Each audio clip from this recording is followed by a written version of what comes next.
श्रीत्रैलोक्यविजया अपराजिताय स्तोत्रम्। ॐ नमो पराजितायै। ॐ अस्या वैष्णव्याः पराया अजिताया महाविद्यायाः वामदेव बृहस्पतिमार्कण्डेया ऋषयः गायत्रुष्णिगनुष्टुबृहति छन्दांसि लक्ष्मी नृसिंहो देवता। ॐ क्लीं श्रीं ह्रीं बीजं हुं शक्तिः सकलकामनासिद्ध्यर्थम् अपराजितविद्यामन्त्रपाठे विनियोगः। ॐ नीलोत्पलदलश्यामां भुजङ्गाभरणान्वितां शुद्धस्फटिकसङ्काशां चन्द्रकोटिनिभाननां शङ्खचक्रधरां देवी वैष्णवीमपराजितां बालेन्दुशेखरां देवीं वरदाभयदायिनीं नमस्कृत्य पपाठैनां मार्कण्डेयो महातपाः। मार्कण्डेय उवाच शृणुष्वं मुनयः सर्वे सर्वकामार्थसिद्धिदाम् असिद्धसाधनीं देवीं वैष्णवीमपराजिताम्।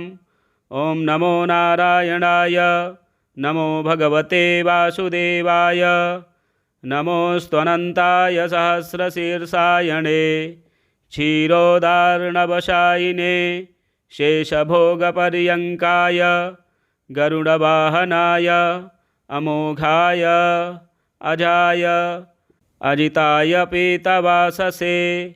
ॐ वासुदेव संकर्षण प्रद्युम्न अनिरुद्ध हयग्रीव मत्स्य कूर्म वाराह नृसिंह अच्युत वामन त्रिविक्रम श्रीधर राम राम राम वरद वरद वरदो भव नमोऽस्तु ते स्वाहा।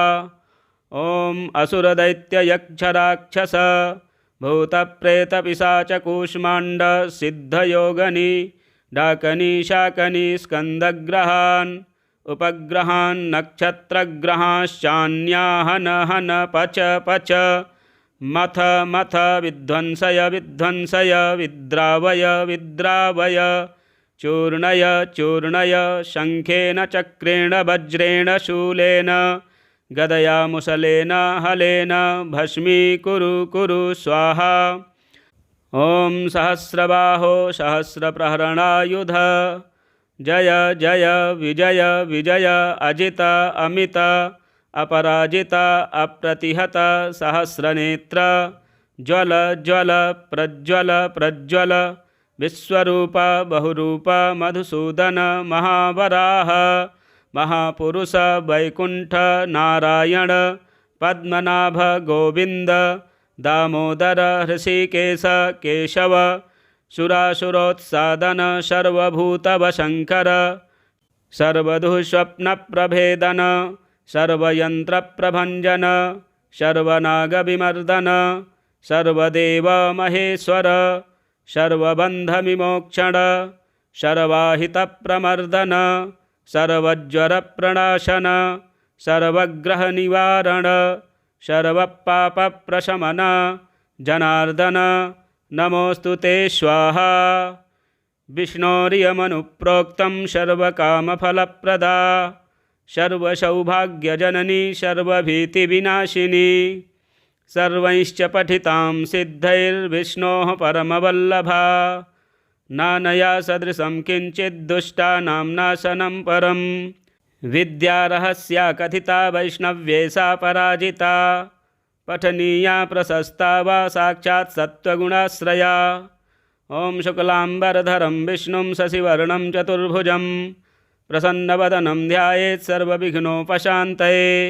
अथातः सम्प्रवक्ष्यामि ह्यभयामपराजितां या शक्तिर्मामकी वत्स रजोगुणमयी मता सर्वसत्त्वमयी साक्षात् सर्वमन्त्रमयी च या स्मृता पूजिता जप्ता न्यस्ता कर्मणि योजिता सर्वकामदुघा वत्स शृणुष्वैतां ब्रवीमि ते य इमामपराजितां परमवैष्णवीमप्रतिहतां पठति सिद्धां स्मरति सिद्धां महाविद्यां जपति पठति शृणोति स्मरति धारयति कीर्तयति वा न तस्याग्निवायुवज्रो पलाशनिवर्षभयं न समुद्रभयं न ग्रहभयं न चौरभयं न शत्रुभयं न शापभयं वा भवेत्। क्वचिद्रात्र्यन्धकार स्त्रीराजकुलविद्वेषी विषगरगरदवशीकरण विद्वेषोच्चाटन वधबन्धनभयं वा न भवेत्। एतैर्मन्त्रैरुदाहृतैः सिद्धैः संसिद्धपूजितैः ॐ नमोऽस्तु ते अभये अनघे अजिते अमिते अमृते अपरे अपराजिते पठति सिद्धे जयति सिद्धे स्मरति सिद्धे एको नाशीति तमे एकाकिनि निश्चेतसि सुद्रुमे सुगन्धे एकान्नसे उमे ध्रुवे अरुन्धति गायत्री सावित्री जातवेदसी मानस्तोके सरस्वती धरणिधारणि सौदामणि अदितिदिति विनते गौरी गान्धारी मातंगी कृष्णे यशोदे सत्यवादिनी ब्रह्मवादिनी कालिकपालनी करालनेत्रे भद्रे निद्रे सत्योपयाचनकरी स्थलगतं जलगतं अन्तरिक्षगतं वामां रक्ष सर्वोपद्रवेभ्यः स्वाहा। यस्याः प्रणश्यते पुष्पं गर्भो वा पतते यदि म्रियते बालको यस्याः काकबन्ध्या च या भवेत्। धारयेद्या इमा विद्यामेतैर्दोषैर्न लिप्यते गर्भिणी जीववत्सा स्यात् पुत्रिणी स्यान्न संशयः। भोर्जपत्रे त्विमां विद्यां लिखित्वा गन्धचन्दनैः एतैर्दोषैर्न लिप्येत शुभगा पुत्रिणी भवेत्। रणे राजकुले द्यूते नित्यं तस्य जयो भवेत्।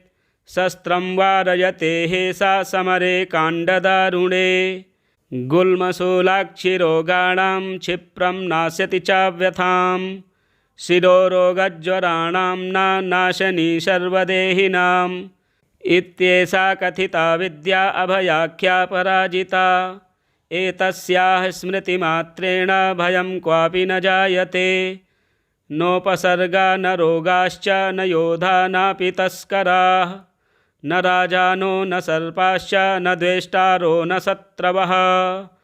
यक्षराक्षसवेताला न साकिन्यो न चग्रहाः अग्नेर्भयं न वाताच्च न समुद्रान्न वैविशात्। कार्मणं वा शत्रुकृतं वशीकरणमेव च उच्चाटनं स्तम्भनं च विद्वेषणमथापि वा न किञ्चित् प्रभवेत्तत्र यत्रैषा वर्तते भया। पठेद्वा यदि वा चित्रे पुस्तके वा मुखेऽथवा हृदि वा द्वारदेशे वा वर्तते ह्यभयः पुमान्। हृदये विन्यसेदेतां ध्यायेद्देवीं चतुर्भुजां रक्तमाल्याम्बरधरां पद्मरागसमप्रभां पाशाङ्कुशाभयवरैरलङ्कृतसुविग्रहां साधकेभ्यः प्रयच्छन्तीं मन्त्रवर्णामृतान्यपि नातरः परतरं किञ्चिद्वशीकरणमनुत्तमं। रक्षणं पावनं चापि नात्र कार्या विचारणा। प्रातः कुमारिकाः पूज्याः खाद्यैराभरणैरपि तदिदं वाचनीयं स्यात् प्रीत्या प्रीयते तु माम्। ॐ अथातः सम्प्रवक्ष्यामि विद्यामपि महाबलां सर्वदुष्टप्रशमनीं सर्वशत्रुक्षयङ्करीं दारिद्र्यदुःखशमनीं दौर्भाग्यव्याधिनाशिनीं भूतप्रेतपिशाचानां यक्षगन्धर्वरक्षसां डाकिनी शाकनी स्कन्दकूष्माण्डानां च नाशनीं महारौद्रीं महाशक्तिं सद्यः प्रत्ययकारिणीं गोपनीयं प्रयत्नेन सर्वस्वं पार्वतीपतेः तामहं ते प्रवक्ष्यामि सावधानमनाः शृणु। एकाह्निकं द्व्यह्निकं च चातुर्थिकार्धमासिकं द्वैमासिकं त्रयमासिकं तथा चातुर्मासिकं पाञ्चमासिकं षाण्मासिकं वातिकपैत्तिकज्वरं श्लैष्पिकं सान्निपातिकं तथैव सततज्वरं मौहूर्तिकं पैत्तिकं शीतज्वरं विषमज्वरं द्व्यह्निकं त्र्यह्निकं चैव ज्वरमेकाह्निकं तथा क्षिप्रं नाशयते नित्यं स्मरणादपराजिता। ॐ ह्रीं हन हन काली सर सर गौरी धम धम विद्ये आले ताले माले गंधे बंधे पच पच विद्ये नाशय नाशय पापं हर हर संहारय वा दुःख स्वप्न विनाशिनी कमलस्थिते विनायक मातः रजनिसन्धे दुन्दुभिनादे मानसवेगे शङ्खिनी चक्रिणि गदिनि वज्रिणि शूलिनि अपमृत्युविनाशिनि विश्वेश्वरि द्रविडि द्राविडि द्रविणि द्राविणि केशवदैते पशुपतिसहिते दुन्दुभिदमनि दुर्मददमनि सबरिकिराते मातङ्गी ॐ द्रं द्रं ज्रं ज्रं क्रं क्रं तुरु तुरु ॐ द्रं कुरु कुरु ये मां दुषन्ति प्रत्यक्षं परोक्षं वा तान् सर्वान् दम दम मर्दय मर्दय तापय तापय गोपय गोपय पातय पातय शोषय शोषय उत्सादय उत्सादय ब्रह्माणि वैष्णवी माहेश्वरी कौमारी वाराहि नारसिंही ऐन्द्री चामुण्डे महालक्ष्मी वैनायकी औपेन्द्री आग्नेयी चण्डी नैऋति वायव्ये सौम्ये ऐशानी ऊर्ध्वमधोरक्ष प्रचण्डविद्ये इन्द्रोपेन्द्रभगिनी। ॐ नमो देवी जये विजये शांति स्वस्ति तुष्टि पुष्टि विवर्धिनी कामांकुशे कामदुघे सर्वकामवरप्रदे सर्वभूतेषु मां प्रियं कुरु कुरु स्वाहा आकर्षणि आवेशनि ज्वालामालिनि रमणि रामणि धरणि धारिणि तपनि तापिनि मदनि मादिनि शोषणि सम्मोहिनि नीलपताके महानीले महागौरी महाश्रिये महाचान्द्री महाशौरी महामायूरी आदित्यरश्मिजाह्नवी यमघण्टे किणिकिणि चिन्तामणि सुगन्धे सुरभे सुरा सुरोत्पन्ने सर्वकामदुघे यद्यथा मनीषितं कार्यं तन्मम सिद्ध्यतु स्वाहा। ॐ स्वाहा ॐ भूः स्वाहा ॐ भुवः स्वाहा ॐ स्वः स्वाहा ॐ महः स्वाहा ॐ जनः स्वाहा ॐ तपः स्वाहा ॐ सत्यं स्वाहा ॐ भूर्भुवः स्वः स्वाहा। यत एवागतं पापं तत्रैव प्रतिगच्छतु स्वाहेत्योम अमोघैषा महाविद्या वैष्णवी च पराजिता स्वयं विष्णुप्रणीता च सिद्धेयं पाठतः सदा एषा महाबला नाम कथिता ते पराजिता नानया सदृशी रक्षा त्रिषु लोकेषु विद्यते तमोगुणमयी साक्षात् रौद्री शक्तिरियं मता कृतान्तोऽपि यतो भीतः पादमूले व्यवस्थितः मूलाधारेण सेदेतां रात्रावेनं च संस्मरेत् नीलजीमूतसङ्काशां तडितकपिलकेशिकाम् उद्यदादित्यसङ्काशां नेत्रत्रयविराजितां शक्तिं त्रिशूलं शङ्खं च पानपात्रं च बिभ्रतीं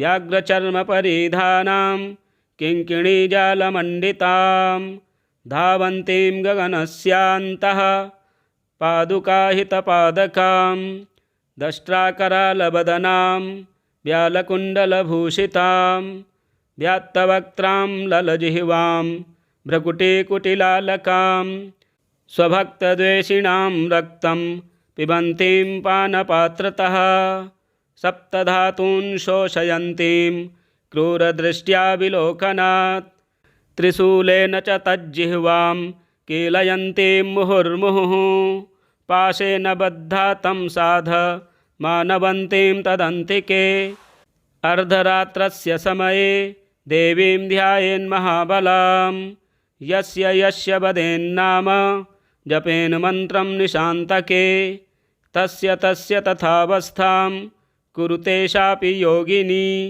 ॐ बले महाबले असिद्ध साधनी स्वाहेति अमोघां पठति सिद्धां श्रीवैष्णवीं श्रीमदपराजिता विद्यां ध्यायेत् दुःस्वप्ने दुरारिष्टे च दुर्निमित्ते तथैव च व्यवहारे भवेत् सिद्धिः पठेद्विघ्नोपशान्तये। यदत्र पाठे जगदम्बिके मया विसर्गविद्वञ्छरहीनमीडितं तदस्तु सम्पूर्णतमं प्रयान्तु मे सङ्कल्पसिद्धिस्तु सदैव जायताम्। तव तत्त्वं न जानामि कीदृशासि महेश्वरी यादृशासि महादेवी तादृशायै नमो नमः। कात्यायनी स्तुतिः। श्रीराम उवाच नमस्ते त्रिजगद्वन्द्वे संग्रामे जयदायनी प्रसीद विजयं देहि कात्यायनी नमोऽस्तु ते। सर्वशक्तिमये दुष्ट रिपुनिग्रहकारिणी दुष्टजृम्भिणि संग्रामे जयं देहि नमोऽस्तु ते। त्वमेका परमा शक्तिः सर्वभूतेष्वस्थिता दुष्टान् संहर संग्रामे जयं देहि नमोऽस्तु ते। रणप्रिये रक्तभक्षे मांसभक्षणकारिणी प्रपन्नार्तिहरे युद्धे जयं देहि नमोऽस्तु ते। खट्वाङ्गासिकरे मुण्डमालाद्योतितविग्रहे ये त्वां स्मरन्ति दुर्गेषु तेषां दुःखहरा भव। त्वत्पादपङ्कजाद्दैन्यं नमस्ते शरणप्रिये विनाशाय रणे शत्रून् जयं देहि नमोऽस्तु ते। अचिन्त्यविक्रमे चिन्त्य रूपसौन्दर्यशालिनी अचिन्त्यचरिते नित्ये जयं देहि नमोऽस्तु ते। ये त्वां स्मरन्ति दुर्गेषु देवीं दुर्गविनाशिनीं नावसीदन्ति दुर्गेषु जयं देहि नमोऽस्तु ते। महिषासृक्प्रिये शङ्खे महिषासुरमर्दिनी शरण्ये गिरिकन्ये मे जयं देहि नमोऽस्तु ते। प्रसन्नवदने चण्डी चण्डासुरविमर्दिनी संग्रामे विजयं देहि शत्रून् जहि नमोऽस्तु ते। रक्ताक्षि रक्तदशने रक्तचर्चितगात्रके रक्तबीजनिहन्त्री त्वं जयं देहि नमोऽस्तु ते। निशुम्भशुम्भसंहन्त्री विश्वकर्त्री जहि शत्रून् रणे नित्यं जयं देहि नमोऽस्तु ते। भवान्येतत्सर्वमेव त्वं पालयसि सर्वदा रक्ष विश्वमिदं मातर्हत्वैतान् दुष्टराक्षसान्। त्वं हि सर्वगता शक्तिर्दुष्टमर्दनकारिणी प्रसीद जगतां मातर्जयं देहि नमोऽस्तु ते। दुर्वृत्तवृन्ददमिनी सद्वृत्तपरिपालिनी निपातय रणे शत्रून् जयं देहि नमोऽस्तु ते। कात्यायनि जगन्मातः प्रपन्नार्तिहरे शिवे संग्रामे विजयं देहि भयेभ्यः पाहि सर्वदा।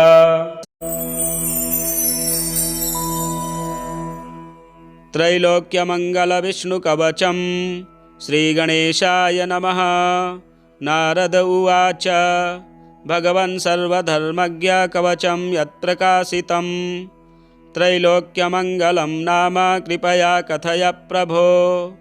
सनत्कुमार उवाच शृणु वक्ष्यामि विप्रेन्द्र कवचं परमाद्भुतं नारायणेन कथितं कृपया ब्रह्मणे पुरा।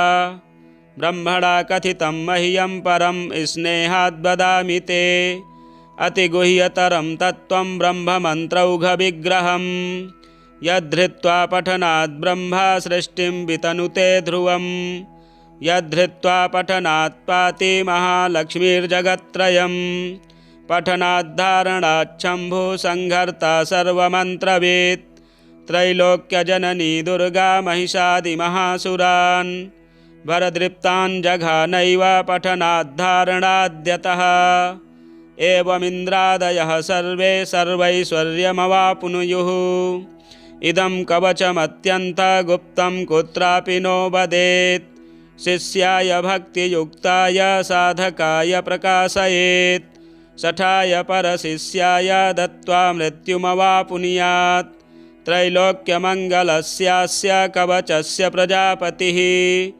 ऋषिश्छन्दश्च गायत्री देवो नारायणः स्वयं धर्मार्थकाममोक्षेषु विनियोगः प्रकीर्तितः प्रणवो मे शिरः पातु नमो नारायणाय च भालं मे नेत्रयुगलमष्टाणो भुक्तिमुक्तिदः क्लीं पायाक्षरोत्रयुग्मं चैकाक्षरः सर्वमोहनः क्लीं कृष्णाय सदा घ्राणं गोविन्दायेति जिह्वकाम् गोपीजनपदवल्लभाय स्वाहाननं मम अष्टादशाक्षरो मन्त्रः कण्ठं पातु दशाक्षरः गोपीजनवल्लभाय स्वाहा भुजद्वयं क्लीं ग्लैं क्लीं श्यामलाङ्गाय नमः स्कन्धौ दशाक्षरः क्लीं कृष्णः क्लीं करौ पायात् क्लीं कृष्णो मां गतोऽवतु हृदयं भुवनेशानः क्लीं कृष्णः क्लीं स्तनौ मम गोपालायाग्निजायान्तं कुक्षियुग्मं सदावतु क्लीं कृष्णाय सदा पातु पार्श्वयुग्ममनुत्तमः कृष्णगोविन्दकौ पातां स्मराद्योगे युतौ मनुः अष्टाक्षरः पातु नाभिं कृष्णेति द्वयाक्षरोऽवतु पृष्ठं क्लीं कृष्णकं गल्लं क्लीं कृष्णाय द्विठान्तकः शक्तिनी सततं पातु श्रीं ह्रीं क्लीं कृष्णठद्वयम् ऊरु सप्ताक्षरः पायात् त्रयोदशाक्षरोऽवतु श्रीं ह्रीं क्लीं पदतो गोपीजनवल्लभदन्ततः भाय स्वाहेति पायुं वै क्लीं ह्रीं श्रीं सदा सार्णकः जानुनी च सदा पातु ह्रीं श्रीं क्लीं च दशाक्षरः त्रयोदशाक्षरः पातु जङ्घे चक्राद्युदायुधः अष्टादशाक्षरो ह्रीं श्रीं पूर्वकोविंशदर्णकः सर्वाङ्गं मे सदा पातु द्वारकानायको बली नमो भगवते पश्चाद्वासुदेवाय तत्परं ताराद्यौ द्वादशार्णोऽयं प्राच्यां मां सर्वदावतु श्रीं ह्रीं क्लीं च दशार्णस्तु ह्रीं क्लीं श्रीं षोडशार्णकः गदाद्यायुधो विष्णुर्मामग्नेर्दिशु रक्षतु ह्रीं श्रीं दशाक्षरो मन्त्रो दक्षिणे मां सदावतु तारो नमो भगवते रुक्मिणीवल्लभाय च स्वाहेति षोडशार्णोऽयं नैऋत्यां दिशि रक्षतु क्लीं ऋषिकेशाय पदंसाय नमो मां वारुणोऽवतु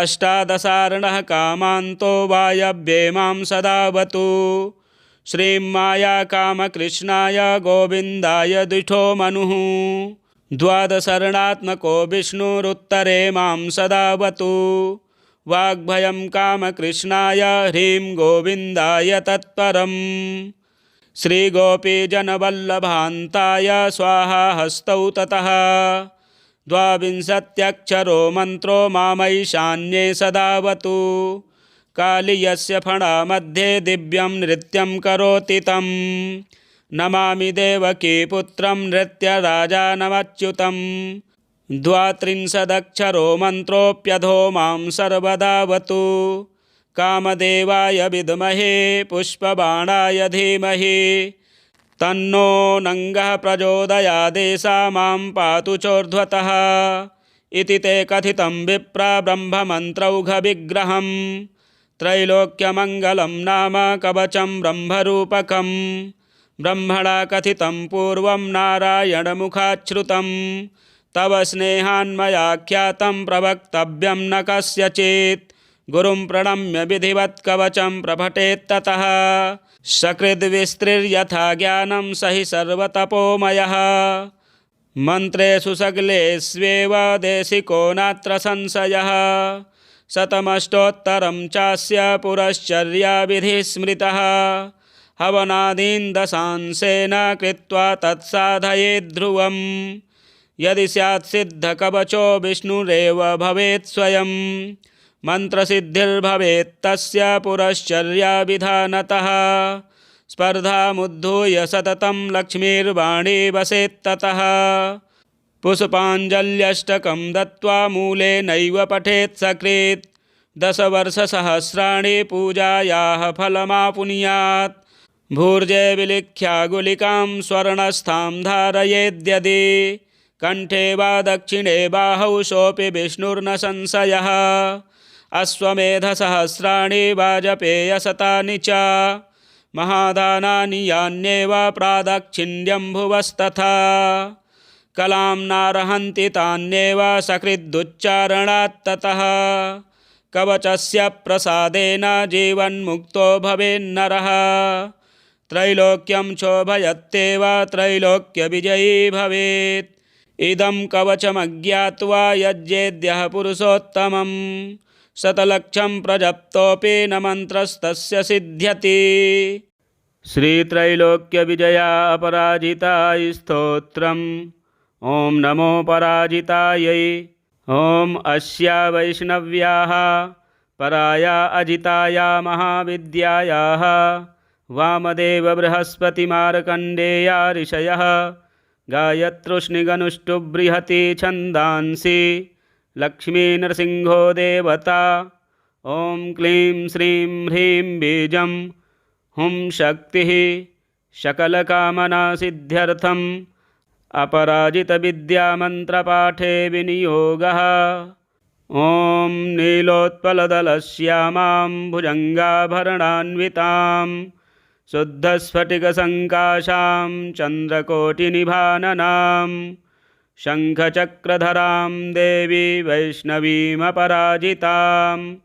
बालेन्दुशेखरां देवीं वरदाभयदायनीं नमस्कृत्य पपाठैनां मार्कण्डेयो महातपाः।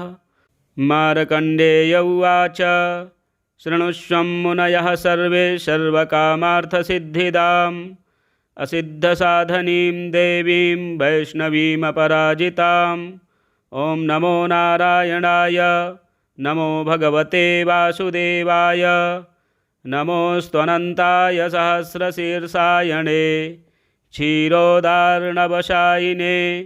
शेषभोगपर्यङ्काय गरुडवाहनाय अमोघाय अजाय अजिताय पीतवाससे।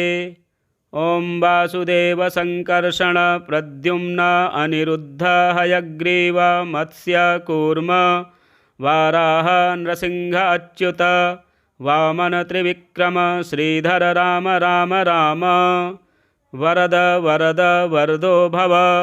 नमोऽस्तु ते स्वाहा।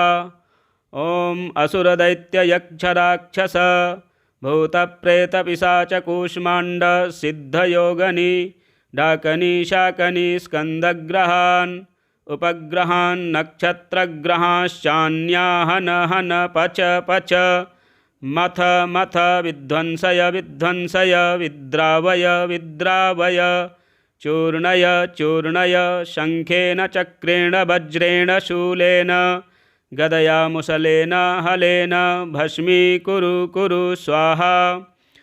ॐ सहस्रबाहो सहस्रप्रहरणायुध जय जय विजय विजय अजित अमित अपराजित अप्रतिहत सहस्रनेत्र ज्वल ज्वल प्रज्वल प्रज्वल विश्वरूप बहुरूप मधुसूदन महावराह महापुरुष वैकुंठ नारायण पद्मनाभ गोविंद दामोदर ऋषिकेश केशव सुरासुरोत्सादन सर्वभूतवशंकर सर्वदुःस्वप्नप्रभेदन सर्वयंत्रप्रभंजन सर्वनागविमर्दन सर्वदेव महेश्वर सर्वबन्धविमोक्षण सर्वाहितप्रमर्दन सर्वज्वरप्रणाशन सर्वग्रहनिवारण सर्वपापप्रशमन जनार्दन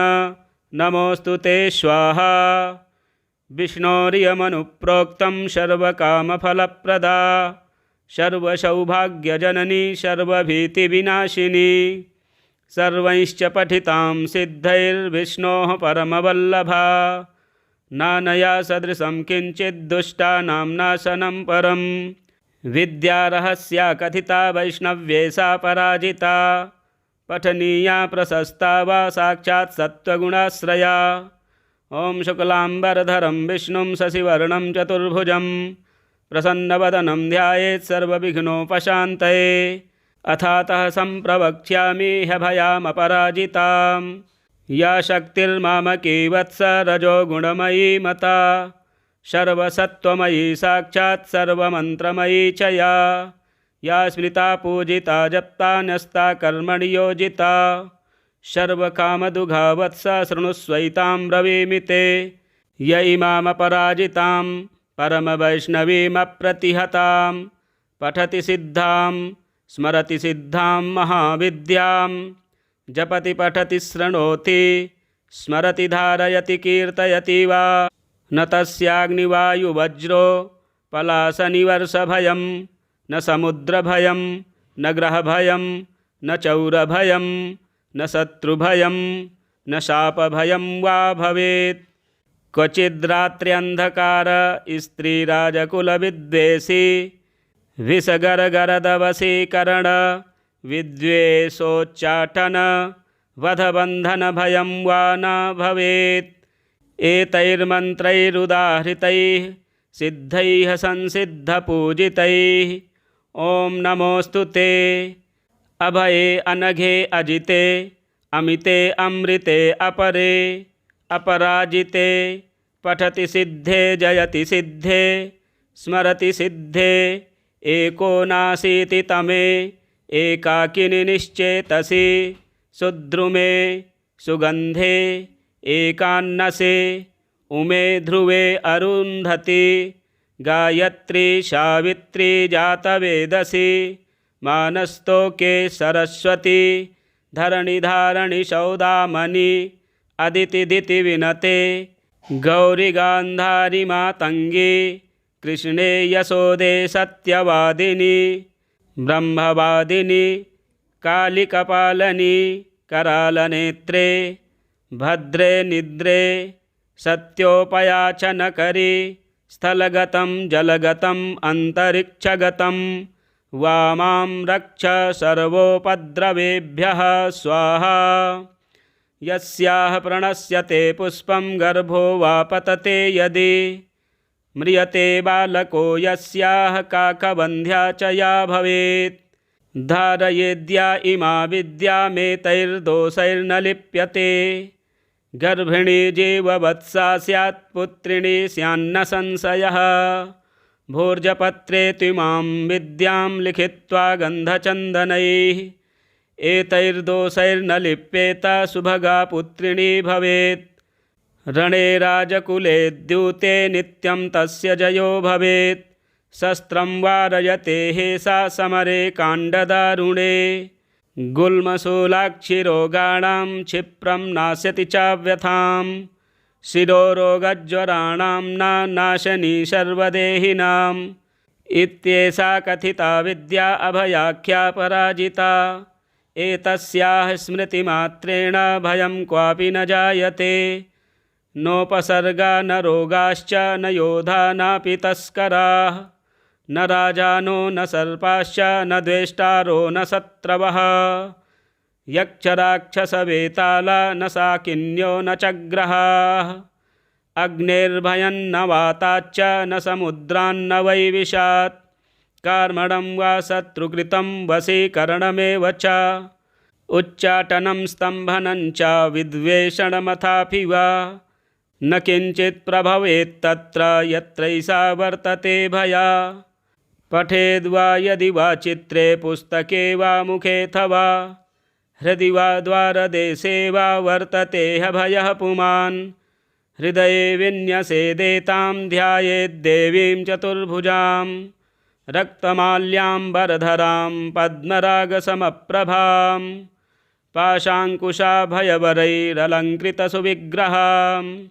साधकेभ्यः प्रयच्छन्तीं मन्त्रवर्णामृतान्यपि नातरः परतरं किञ्चिद्वशीकरणमनुत्तमम् रक्षणं पावनं चापि नात्र कार्या विचारणा प्रातः कुमारिकाः पूज्याः खाद्यैराभरणैरपि तदिदं वाचनीयं स्यात् प्रीत्या प्रीयते तु माम् ॐ अथातः सम्प्रवक्ष्यामि विद्यामपि महाबलां सर्वदुष्टप्रशमनीं सर्वशत्रुक्षयङ्करीं दारिद्र्यदुःखशमनीं दौर्भाग्यव्याधिनाशिनीं भूतप्रेतपिशाचानां यक्षगन्धर्वरक्षसां डाकिनी शाकनी स्कन्दकूष्माण्डानां च नाशनीं महारौद्रीं महाशक्तिं सद्यः प्रत्ययकारिणीं गोपनीयं प्रयत्नेन सर्वस्वं पार्वतीपतेः तामहं ते प्रवक्ष्यामि सावधानमनाः शृणु एकाह्निकं द्व्यह्निकं च चातुर्थिकार्धमासिकं द्वैमासिकं त्रयमासिकं तथा चातुर्मासिकं पाञ्चमासिकं षाण्मासिकं वातिकपैत्तिकज्वरं श्लैष्पिकं सान्निपातिकं तथैव सततज्वरं मौहूर्तिकं पैत्तिकं शीतज्वरं विषमज्वरं द्व्यह्निकं त्र्यह्निकं चैव ज्वरमेकाह्निकं तथा क्षिप्रं नाशयते नित्यं स्मरणादपराजिता ॐ ह्रीं हन हन काली सर सर गौरी धम धम विद्ये आले ताले माले गन्धे बन्धे पच पच विद्ये नाशय नाशय पापं हर हर संहारय वा दुःखस्वप्नविनाशिनी कमलस्थिते विनायकमातः रजनिसन्धे दुन्दुभिनादे मानसवेगे शङ्खिनी चक्रिणि गदिनि वज्रिणि शूलिनि अपमृत्युविनाशिनी विश्वेश्वरी द्रविडि द्राविडी द्रविणी द्राविणी केशवदयिते पशुपतिसहिते दुन्दुभिदमनि दुर्मददमनि सबरिकिराते मातङ्गी ॐ द्रं द्रं ज्रं ज्रं क्रं क्रं तुरु तुरु ॐ द्रं कुरु कुरु ये मां दुषन्ति प्रत्यक्षं परोक्षं वा तान् सर्वान् दम दम मर्दय मर्दय तापय तापय गोपय गोपय पातय पातय शोषय शोषय उत्सादय उत्सादय ब्रह्माणि वैष्णवी माहेश्वरी कौमारी वाराहि नारसिंही ऐन्द्री चामुण्डे महालक्ष्मी वैनायकी औपेन्द्री आग्नेयी चण्डी नैऋति वायव्ये सौम्ये ऐशानी ऊर्ध्वमधोरक्ष प्रचण्डविद्ये इन्द्रोपेन्द्रभगिनी ॐ नमो देवि जये विजये शान्ति स्वस्ति तुष्टि पुष्टि विवर्धिनी कामाङ्कुशे कामदुघे सर्वकामवरप्रदे सर्वभूतेषु मां प्रियं कुरु कुरु स्वाहा आकर्षणि आवेशनि ज्वालामालिनि रमणि रामणि धरणि धारिणि तपनि तापिनि मदनि मादिनि शोषणि सम्मोहिनि नीलपताके महानीले महागौरि महाश्रिये महाचान्द्री महाशौरि महामायूरि आदित्यरश्मिजाह्नवी यमघण्टे किणिकिणिचिन्तामणि सुगन्धे सुरभे सुरा सुरोत्पन्ने सर्वकामदुघे यद्यथा मनीषितं कार्यं तन्मम सिद्ध्यतु स्वाहा। ॐ स्वाहा ॐ भूः स्वाहा ॐ भुवः स्वाहा ॐ स्वः स्वाहा ॐ महः स्वाहा ॐ जनः स्वाहा ॐ तपः स्वाहा ॐ सत्यं स्वाहा ॐ भूर्भुवः स्वः स्वाहा। यत एवागतं पापं तत्रैव प्रतिगच्छतु स्वाहेत्योम। अमोघैषा महाविद्या वैष्णवी च पराजिता स्वयं विष्णुप्रणीता च सिद्धेयं पाठतः सदा। एषा महाबला नाम कथिता ते पराजिता नानया सदृशी रक्षा त्रिषु लोकेषु विद्यते। तमोगुणमयी साक्षात् रौद्री शक्तिरियं मता कृतान्तोऽपि यतो भीतः पादमूले व्यवस्थितः मूलाधारेण सेदेतां रात्रावेनं च संस्मरेत् नीलजीमूतसङ्काशां तडितकपिलकेशिकाम् उद्यदादित्यसङ्काशां नेत्रत्रयविराजितां शक्तिं त्रिशूलं शङ्खं च पानपात्रं च बिभ्रतीं व्याघ्रचर्मपरिधानां किङ्किणीजालमण्डितां धावन्तीं गगनस्यान्तः पादुकाहितपादकां दष्ट्राकरालबदनां व्यालकुण्डलभूषितां व्यात्तवक्त्रां ललजिह्वां भ्रकुटीकुटिलालकां स्वभक्तद्वेषिणां रक्तं पिबन्तीं पानपात्रतः सप्तधातून् शोषयन्तीं क्रूरदृष्ट्या विलोकनात् त्रिशूलेन च तज्जिह्वां कीलयन्तीं मुहुर्मुहुः पाशेन बद्धा तं साध मानवन्तीं तदन्तिके। अर्धरात्रस्य समये देवीं ध्यायेन्महाबलां यस्य यस्य वदेन्नाम जपेन मन्त्रं निशान्तके तस्य तस्य तथावस्थां कुरुते शापि योगिनी। ॐ बले महाबले असिद्ध साधनी स्वाहेति अमोघां पठति सिद्धां श्रीवैष्णवीं श्रीमदपराजिता विद्यां ध्यायेत्। दुःस्वप्ने दुरारिष्टे च दुर्निमित्ते तथैव च व्यवहारे भवेत् सिद्धिः पठेद्विघ्नोपशान्तये। यदत्र पाठे जगदम्बिके मया विसर्गविद्वञ्छरहीनमीडितं तदस्तु सम्पूर्णतमं प्रयान्तु मे सङ्कल्पसिद्धिस्तु सदैव जायतां।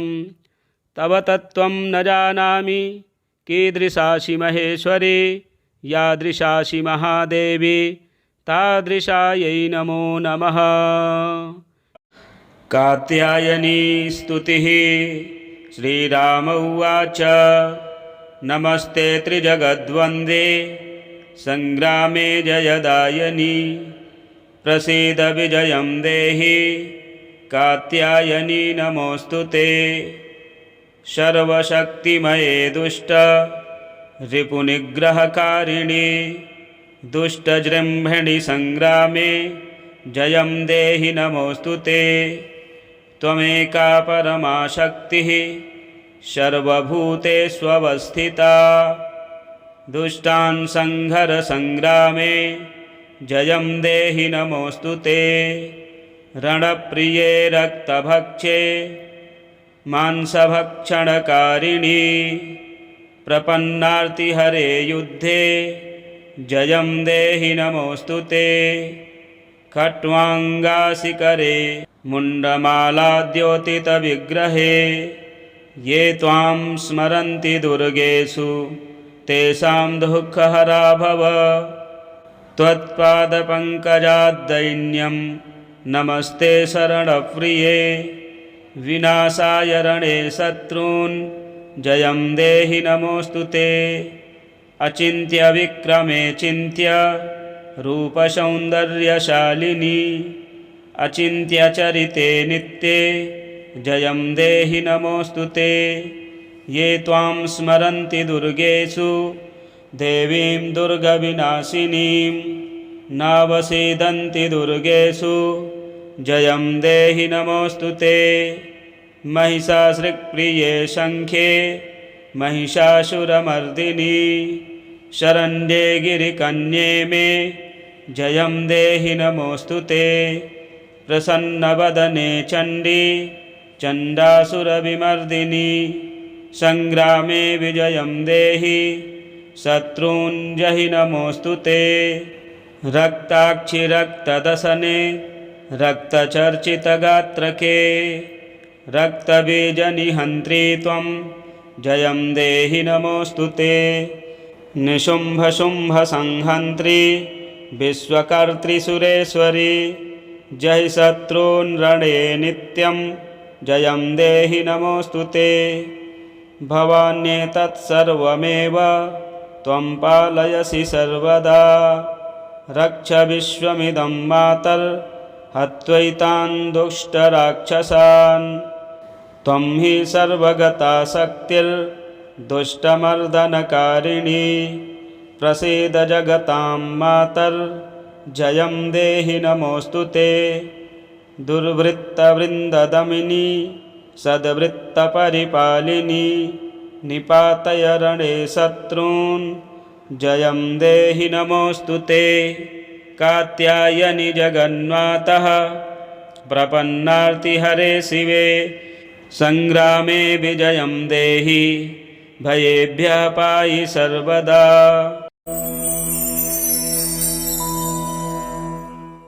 त्रैलोक्यमङ्गलविष्णुकवचं श्रीगणेशाय नमः। नारद उवाच भगवन् सर्वधर्मज्ञ कवचं यत्प्रकाशितं त्रैलोक्यमङ्गलं नाम कृपया कथय प्रभो। सनत्कुमार उवाच शृणु वक्ष्यामि विप्रेन्द्र कवचं परमाद्भुतं नारायणेन कथितं कृपया ब्रह्मणे पुरा। ब्रह्मणा कथितं मह्यं परं स्नेहाद् वदामि ते अतिगुह्यतरं तत्त्वं ब्रह्ममन्त्रौघविग्रहं यद्धृत्वा पठनात् ब्रह्मा सृष्टिं वितनुते ध्रुवं। यद्धृत्वा पठनात् पाति महालक्ष्मीर्जगत्त्रयं पठनाद्धारणाच्छम्भु संहर्ता सर्वमन्त्रवेत्। त्रैलोक्यजननी दुर्गा महिषादिमहासुरान् वरदृप्तान् जघानैव पठनाद्धारणाद्यतः। एवमिन्द्रादयः सर्वे सर्वैश्वर्यमवाप्नुयुः। इदं कवचमत्यन्तगुप्तं कुत्रापि नो वदेत्। शिष्याय भक्तियुक्ताय साधकाय प्रकाशयेत्। शठाय परशिष्याय दत्त्वा मृत्युमवाप्नुयात्। त्रैलोक्यमङ्गलस्यास्य कवचस्य प्रजापतिः ऋषिश्छन्दश्च गायत्री देवो नारायणः स्वयं। धर्मार्थकाममोक्षेषु विनियोगः प्रकीर्तितः। प्रणवो मे शिरः पातु नमो नारायणाय च। भालं मे नेत्रयुगलमष्टाणो भुक्तिमुक्तिदः। क्लीं पायाक्षरोत्रयुग्मं चैकाक्षरः सर्वमोहनः। क्लीं कृष्णाय सदा घ्राणं गोविन्दायेति जिह्वकाम्। गोपीजनपदवल्लभाय स्वाहाननं मम। अष्टादशाक्षरो मन्त्रः कण्ठं पातु दशाक्षरः। गोपीजनवल्लभाय स्वाहा भुजद्वयम्। क्लीं ग्लैं क्लीं श्यामलाङ्गाय नमः स्कन्धौ दशाक्षरः। क्लीं कृष्णः क्लीं करौ पायात्। क्लीं कृष्णो मां गतोऽवतु। हृदयं भुवनेशानः क्लीं कृष्णः क्लीं स्तनौ मम। गोपालायाग्निजायान्तं कुक्षियुग्मं सदावतु। क्लीं कृष्णाय सदा पातु पार्श्वयुग्ममनुत्तमः। कृष्णगोविन्दकौपातां स्मराद्योगे युतौ मनुः। अष्टाक्षरः पातु नाभिं कृष्णेति द्वयाक्षरोऽवतु।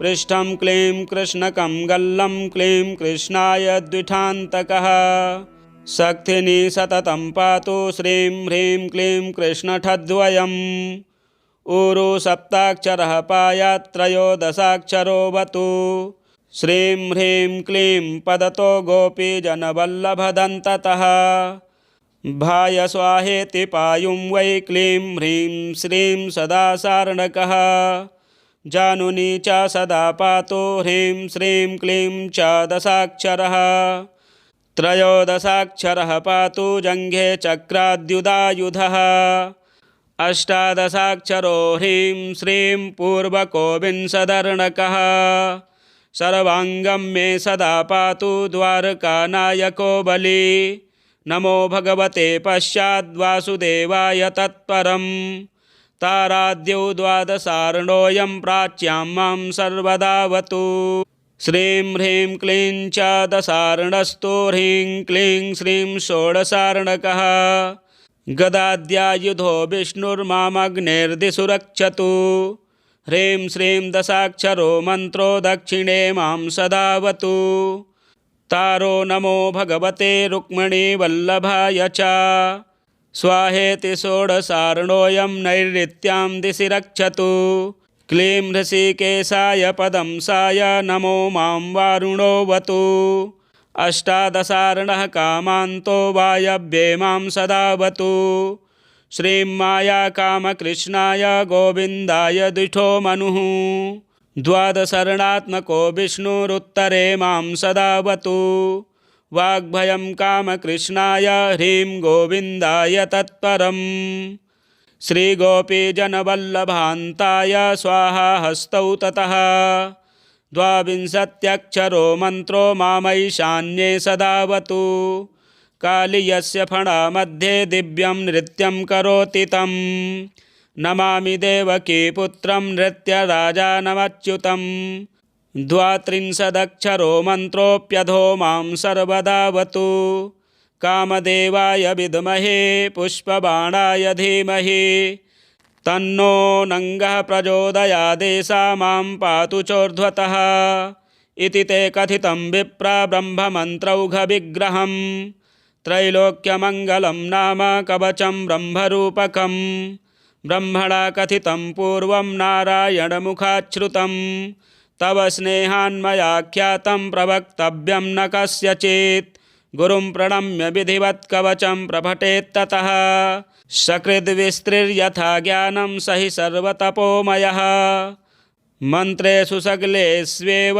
देशिको नात्र संशयः शतमष्टोत्तरं चास्य पुरश्चर्याविधिः स्मृतः हवनादीन् दशांशेन कृत्वा तत्साधयेत् ध्रुवम् यदि स्यात् सिद्धकवचो विष्णुरेव भवेत् स्वयं मन्त्रसिद्धिर्भवेत् तस्य पुरश्चर्याविधानतः स्पर्धामुद्धूय सततं लक्ष्मीर्वाणी वसेत्ततः पुष्पाञ्जल्यष्टकं दत्त्वा मूलेनैव पठेत् सकृत् 10 वर्षसहस्राणि पूजायाः फलमापुनुयात् भूर्जे विलिख्या गुलिकां स्वर्णस्थां धारयेद्यदि कण्ठे वा दक्षिणे बाहौ सोऽपि विष्णुर्न संशयः अश्वमेधसहस्राणि वाजपेयशतानि च महादानानि यान्येव प्रादाक्षिण्यं भुवस्तथा कलां नार्हन्ति तान्येव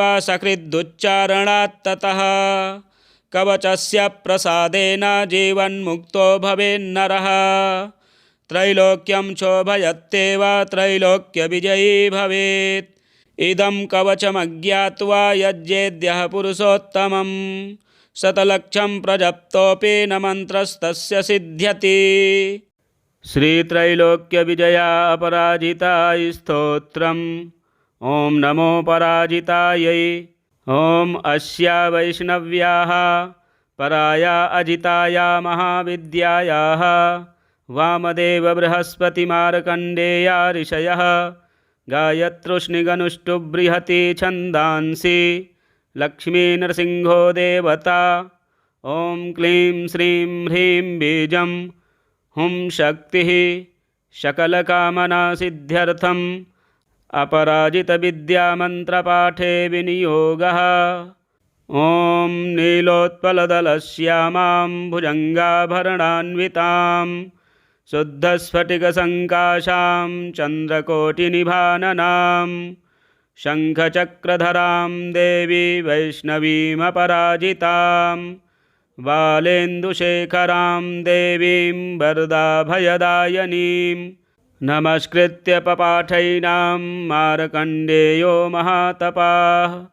मार्कण्डेय उवाच शृणुष्वं मुनयः सर्वे सर्वकामार्थसिद्धिदाम् असिद्धसाधनीं देवीं वैष्णवीमपराजिताम्। ॐ नमो नारायणाय नमो भगवते वासुदेवाय नमोऽस्त्वनन्ताय सहस्रशीर्षायणे क्षीरोदार्णवशायिने शेषभोगपर्यङ्काय गरुडवाहनाय अमोघाय अजाय अजिताय पीतवाससे। ॐ वासुदेव संकर्षण प्रद्युम्न अनिरुद्ध हयग्रीव मत्स्य कूर्म वाराह नृसिंह अच्युत वामन त्रिविक्रम श्रीधर राम राम राम। वरद वरद वरदो भव नमोऽस्तु ते स्वाहा। ॐ असुरदैत्ययक्षराक्षस भूतप्रेतपिशाचकूष्माण्ड सिद्धयोगनी डाकनी शाकनी स्कन्दग्रहान् उपग्रहान् नक्षत्रग्रहाश्चान्याहन हन पच पच मथ मथ विध्वंसय विध्वंसय विद्रावय विद्रावय चूर्णय चूर्णय शङ्खेन चक्रेण वज्रेण शूलेन गदया मुसलेन हलेन भस्मीकुरु कुरु स्वाहा। ॐ सहस्रबाहो सहस्रप्रहरणायुध जय जय विजय विजय अजित अमित अपराजित अप्रतिहत सहस्रनेत्र ज्वल ज्वल प्रज्वल प्रज्वल विश्वरूप बहुरूप मधुसूदन महावराह महापुरुष वैकुंठ नारायण पद्मनाभ गोविंद दामोदर हृषिकेश केशव सुरासुरोत्सादन सर्वभूतवशङ्कर सर्वदुःस्वप्नप्रभेदन सर्वयन्त्रप्रभञ्जन सर्वनागविमर्दन सर्वदेव महेश्वर सर्वबन्धविमोक्षण सर्वाहितप्रमर्दन सर्वज्वरप्रणाशन सर्वग्रहनिवारण सर्वपापप्रशमन जनार्दन नमोऽस्तु ते स्वाहा। विष्णोरियमनुप्रोक्तं सर्वकामफलप्रदा सर्वसौभाग्यजननी सर्वभीतिविनाशिनी सर्वैश्च पठितां सिद्धैर्विष्णोः परमवल्लभा नानया सदृशं किञ्चित् दुष्टानां नाशनं परं विद्यारहस्या कथिता वैष्णव्ये सा पराजिता पठनीया प्रशस्ता वा साक्षात् सत्त्वगुणाश्रया। ॐ शुक्लाम्बरधरं विष्णुं शशिवर्णं चतुर्भुजं प्रसन्नवदनं ध्यायेत् सर्वविघ्नोपशान्तये। अथातः सम्प्रवक्ष्यामि ह्यभयामपराजितां या शक्तिर्मामकी वत्स रजोगुणमयी मता सर्वसत्त्वमयी साक्षात् सर्वमन्त्रमयी च या स्मृता पूजिता जप्ता न्यस्ता कर्मणि योजिता सर्वकामदुघा वत्स शृणुष्वैतां ब्रवीमि ते य इमामपराजितां परमवैष्णवीमप्रतिहतां पठति सिद्धां स्मरति सिद्धां महाविद्यां जपति पठति शृणोति स्मरति धारयति कीर्तयति वा न तस्याग्निवायुवज्रो पलाशनिवर्षभयं न समुद्रभयं न ग्रहभयं न चौरभयं न शत्रुभयं न शापभयं वा भवेत्। क्वचिद्रात्र्यन्धकार स्त्रीराजकुलविद्वेषी विषगरगरदवशीकरण विद्वेषोच्चाटन वधबन्धनभयं वा न भवेत्। एतैर्मन्त्रैरुदाहृतैः सिद्धैः संसिद्धपूजितैः। ॐ नमोऽस्तु ते अभये अनघे अजिते अमिते अमृते अपरे अपराजिते पठति सिद्धे जयति सिद्धे स्मरति सिद्धे एको नासीति तमे एकाकिनि निश्चेतसि सुद्रुमे सुगन्धे एकान्नसे उमे ध्रुवे अरुन्धति गायत्री सावित्री जातवेदसी मानस्तोके सरस्वती धरणिधारणि सौदामणि अदितिदिति विनते गौरी गान्धारी मातंगी कृष्णे यशोदे सत्यवादिनी ब्रह्मवादिनी कालिकपालनी करालनेत्रे भद्रे निद्रे सत्योपयाचनकरी स्थलगतं जलगतं अन्तरिक्षगतं वामां रक्ष सर्वोपद्रवेभ्यः स्वाहा। यस्याः प्रणश्यते पुष्पं गर्भो वा पतते यदि म्रियते बालको यस्याः काकवन्ध्या च या भवेत् धारयेद्या इमा विद्यामेतैर्दोषैर्न लिप्यते गर्भिणी जीववत्सा स्यात् पुत्रिणी स्यान्न संशयः भोर्जपत्रे त्विमां विद्यां लिखित्वा गन्धचन्दनैः एतैर्दोषैर्न लिप्येत सुभगा पुत्रिणी भवेत् रणे राजकुले द्यूते नित्यं तस्य जयो भवेत् शस्त्रं वारयते हेषा समरे काण्डदारुणे गुल्मशूलाक्षिरोगाणां क्षिप्रं नाशयति चाव्यथां शिरोरोगज्वराणां नाशनी सर्वदेहिनाम् इत्येषा कथिता विद्या अभयाख्या पराजिता एतस्याः स्मृतिमात्रेण भयं क्वापि न जायते नोपसर्गा न रोगाश्च न योधा नापि तस्कराः न राजानो न सर्पाश्च न द्वेष्टारो न शत्रवः यक्षराक्षसवेताला न साकिन्यो न चग्रहाः अग्निर्भयन्न वाताच्च न समुद्रान्न वैविशात् कार्मणं वा शत्रुकृतं वशीकरणमेव च उच्चाटनं स्तम्भनं च विद्वेषणमथापि वा न किञ्चित् प्रभवेत्तत्र यत्रैषा वर्तते भया पठेद्वा यदि वा चित्रे पुस्तके वा मुखेऽथवा हृदि वा द्वारदेशे वा वर्तते ह्यभयः पुमान् हृदये विन्यसेदेतां ध्यायेद्देवीं चतुर्भुजां रक्तमाल्याम्बरधरां पद्मरागसमप्रभां पाशाङ्कुशाभयवरैरलङ्कृतसुविग्रहां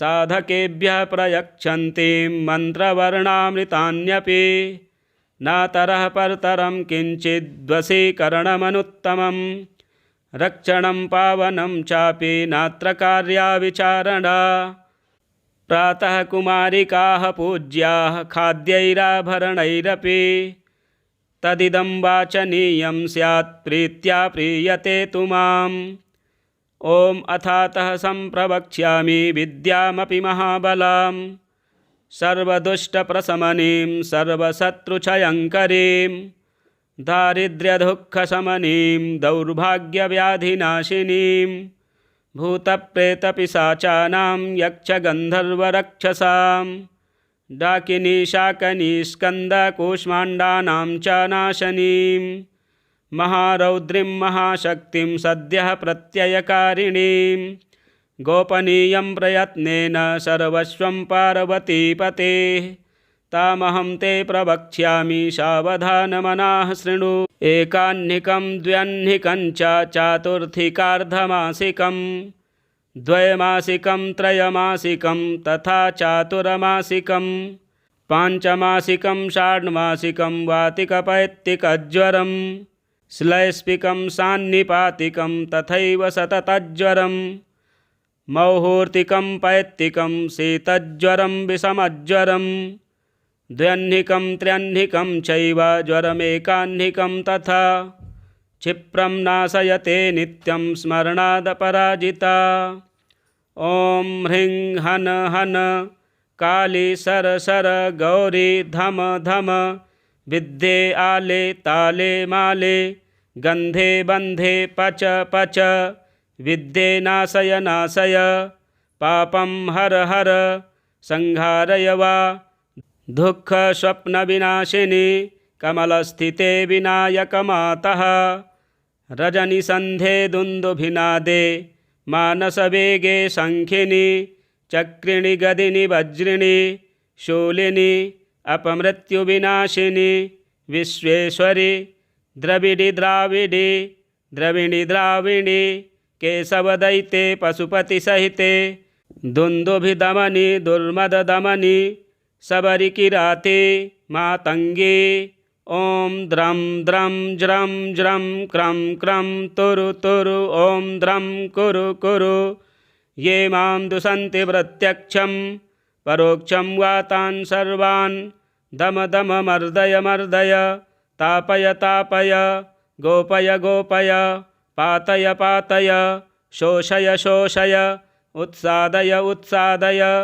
ब्रह्माणि वैष्णवी माहेश्वरी कौमारी वाराहि नारसिंही ऐन्द्री चामुण्डे महालक्ष्मी वैनायकी औपेन्द्री आग्नेयी चण्डी नैऋति वायव्ये सौम्ये ऐशानी ऊर्ध्वमधोरक्ष प्रचण्डविद्ये इन्द्रोपेन्द्रभगिनी ॐ नमो देवि जये विजये शान्ति स्वस्ति तुष्टि पुष्टि विवर्धिनी कामाङ्कुशे कामदुघे सर्वकामवरप्रदे सर्वभूतेषु मां प्रियं कुरु कुरु स्वाहा आकर्षणि आवेशनि ज्वालामालिनि रमणि रामणि धरणि धारिणि तपनि तापिनि मदनि मादिनि शोषणि सम्मोहिनि नीलपताके महानीले महागौरि महाश्रिये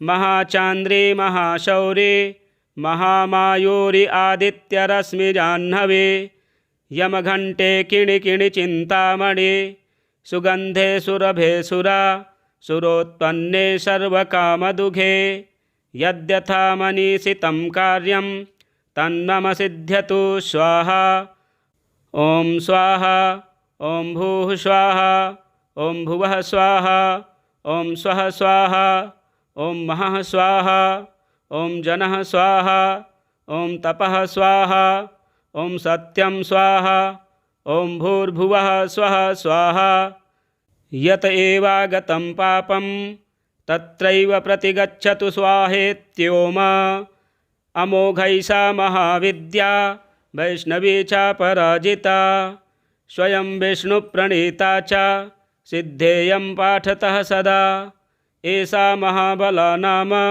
कथिता ते पराजिता नानया सदृशी रक्षा त्रिषु लोकेषु विद्यते तमोगुणमयी साक्षात् रौद्री शक्तिरियं मता कृतान्तोऽपि यतो भीतः पादमूले व्यवस्थितः मूलाधारेण सेदेतां रात्रावेनं च संस्मरेत् नीलजीमूतसङ्काशां तडितकपिलकेशिकाम् उद्यदादित्यसङ्काशां नेत्रत्रयविराजितां शक्तिं त्रिशूलं शङ्खं च पानपात्रं च बिभ्रतीं व्याघ्रचर्मपरिधानां किङ्किणीजालमण्डितां धावन्तीं गगनस्यान्तः पादुकाहितपादकां दष्ट्राकरालवदनां व्यालकुण्डलभूषितां व्यात्तवक्त्रां ललजिह्वां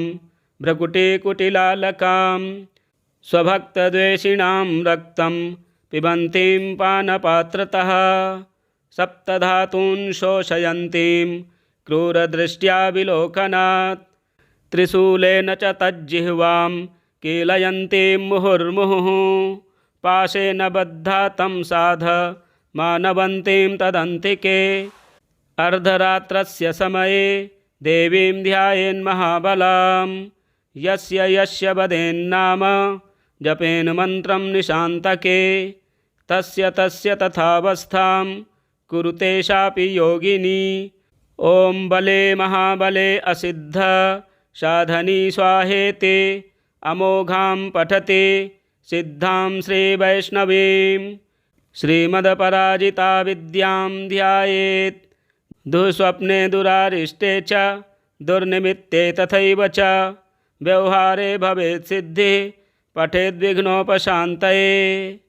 यदत्र पाठे जगदम्बिके मया विसर्गविद्वञ्छरहीनमीडितं तदस्तु सम्पूर्णतमं प्रयान्तु मे सङ्कल्पसिद्धिस्तु सदैव जायताम्। तव तत्त्वं न जानामि कीदृशासि महेश्वरी यादृशासि महादेवी तादृशायै नमो नमः। कात्यायनी स्तुतिः। श्रीराम उवाच नमस्ते त्रिजगद्वन्द्वे संग्रामे जयदायनि प्रसीद विजयं देहि कात्यायनी नमोऽस्तु ते। सर्वशक्तिमये दुष्ट रिपुनिग्रहकारिणि दुष्टजृम्भिणि संग्रामे जयं देहि नमोऽस्तु ते।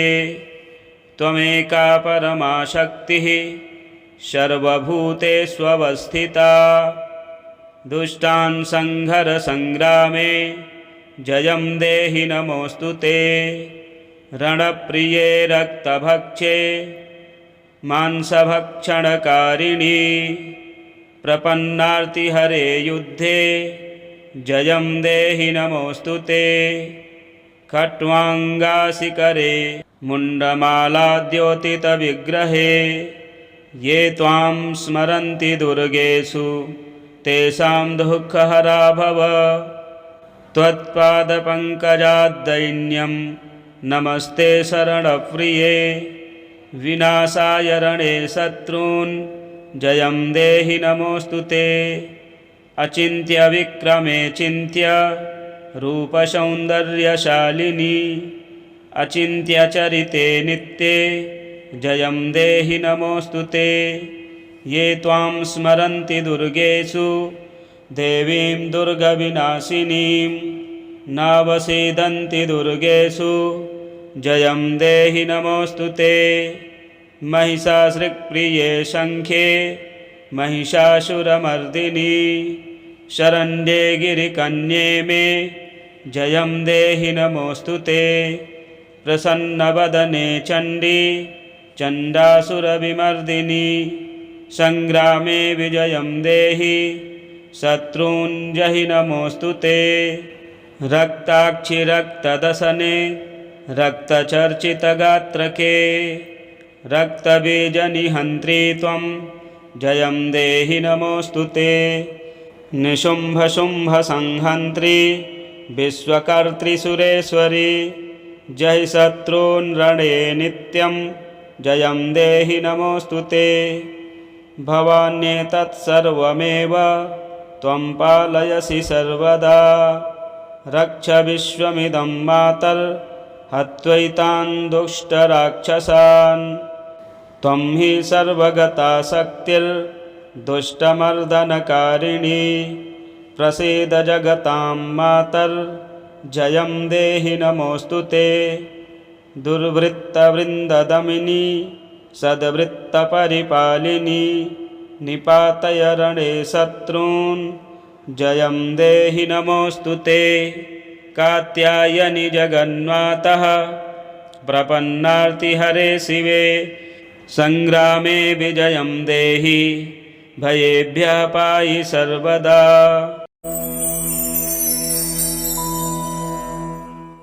त्रैलोक्यमङ्गलविष्णुकवचं श्रीगणेशाय नमः। नारद उवाच भगवन् सर्वधर्मज्ञ कवचं यत्प्रकाशितं त्रैलोक्यमङ्गलं नाम कृपया कथय प्रभो। सनत्कुमार उवाच शृणु वक्ष्यामि विप्रेन्द्र कवचं परमाद्भुतं नारायणेन कथितं कृपया ब्रह्मणे पुरा।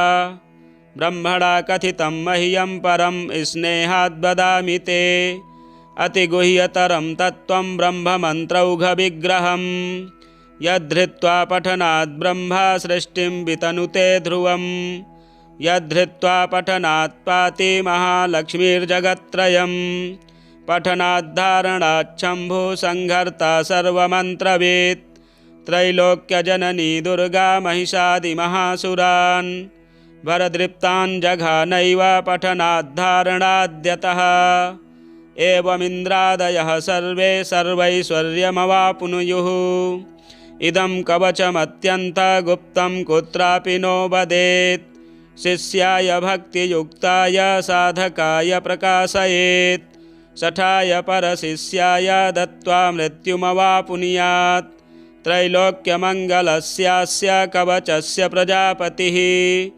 ऋषिश्छन्दश्च गायत्री देवो नारायणः स्वयं धर्मार्थकाममोक्षेषु विनियोगः प्रकीर्तितः प्रणवो मे शिरः पातु नमो नारायणाय च भालं मे नेत्रयुगलमष्टाणो भुक्तिमुक्तिदः क्लीं पायाक्षरोत्रयुग्मं चैकाक्षरः सर्वमोहनः क्लीं कृष्णाय सदाघ्राणं गोविन्दायेति जिह्वकां गोपीजनपदवल्लभाय स्वाहाननं मम अष्टादशाक्षरो मन्त्रः कण्ठं पातु दशाक्षरः गोपीजनवल्लभाय स्वाहा भुजद्वयम् क्लीं ग्लैं क्लीं श्यामलाङ्गाय नमः स्कन्धौ दशाक्षरः क्लीं कृष्णः क्लीं करौ पायात् क्लीं कृष्णो मां गतोऽवतु हृदयं भुवनेशानः क्लीं कृष्णः क्लीं स्तनौ मम गोपालायाग्निजायान्तं कुक्षियुग्मं सदावतु क्लीं कृष्णाय सदा पातु पार्श्वयुग्ममनुत्तमः कृष्णगोविन्दकौ पातां स्मराद्योगे युतौ मनुः अष्टाक्षरः पातु नाभिं कृष्णेति द्वयाक्षरोऽवतु पृष्ठं क्लीं कृष्णकं गल्लं क्लीं कृष्णाय द्विठान्तकः शक्तिनी सततं पातु श्रीं ह्रीं क्लीं कृष्णठद्वयम् ऊरु सप्ताक्षरः पायात् त्रयोदशाक्षरोऽवतु श्रीं ह्रीं क्लीं पदतो गोपीजनवल्लभदन्ततः भाय स्वाहेति पायुं वै क्लीं ह्रीं श्रीं सदा सार्णकः जानुनी च सदा पातु ह्रीं श्रीं क्लीं च दशाक्षरः त्रयोदशाक्षरः पातु जङ्घे चक्राद्युदायुधः अष्टादशाक्षरो ह्रीं श्रीं पूर्वको विंशदर्णकः सर्वाङ्गं मे सदा पातु द्वारकानायको बली नमो भगवते पश्चाद्वासुदेवाय तत्परं ताराद्यौ द्वादशार्णोऽयं प्राच्यां मां सर्वदावतु श्रीं ह्रीं क्लीं च दशार्णस्तु ह्रीं क्लीं श्रीं षोडशार्णकः गदाद्यायुधो विष्णुर्मामग्नेर्दिशु रक्षतु ह्रीं श्रीं दशाक्षरो मन्त्रो दक्षिणे मां सदावतु तारो नमो भगवते रुक्मिणीवल्लभाय च स्वाहेति षोडशार्णोऽयं नैऋत्यां दिशि रक्षतु क्लीं ऋषिकेशाय पदंसाय नमो मां वारुणोऽवतु अष्टादशार्णः कामान्तो वायव्ये मां सदावतु श्रीं माया कामकृष्णाय गोविन्दाय द्विठो मनुः द्वादशर्णात्मको विष्णुरुत्तरे मां सदावतु वाग्भयं कामकृष्णाय ह्रीं गोविन्दाय तत्परम् श्रीगोपीजनवल्लभान्ताय स्वाहा हस्तौ ततः द्वाविंशत्यक्षरो मन्त्रो मामैशान्ये सदावतु कालीयस्य फणामध्ये दिव्यं नृत्यं करोति तं नमामि देवकी पुत्रं नृत्यराजानमच्युतं द्वात्रिंशदक्षरो मन्त्रोऽप्यधो मां सर्वदावतु कामदेवाय विद्महे पुष्पबाणाय धीमहि तन्नो नङ्गः प्रचोदयादेशा मां पातु चोर्ध्वतः इति ते कथितं विप्र ब्रह्ममन्त्रौघविग्रहं त्रैलोक्यमङ्गलं नाम कवचं ब्रह्मरूपकं ब्रह्मणा कथितं पूर्वं नारायणमुखाच्छ्रुतं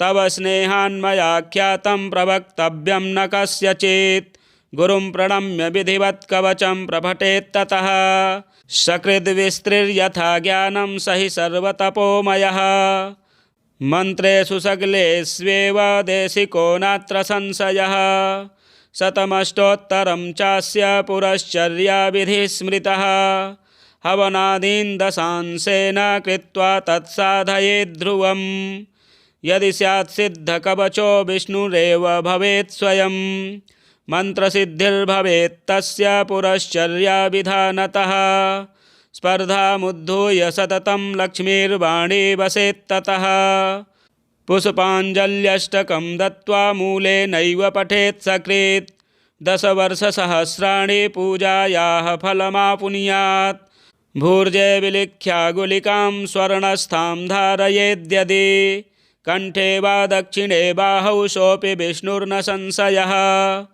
अश्वमेधसहस्राणि वाजपेयशतानि च महादानानि यान्येव प्रादाक्षिण्यं भुवस्तथा कलां नार्हन्ति तान्येव सकृदुच्चारणात्ततः कवचस्य प्रसादेन जीवन्मुक्तो भवेन्नरः त्रैलोक्यं चोभयत्येव त्रैलोक्यविजयी भवेत् इदं कवचमज्ञात्वा यज्ञेद्यः पुरुषोत्तमं शतलक्षं प्रजप्तोऽपि न मन्त्रस्तस्य सिद्ध्यति।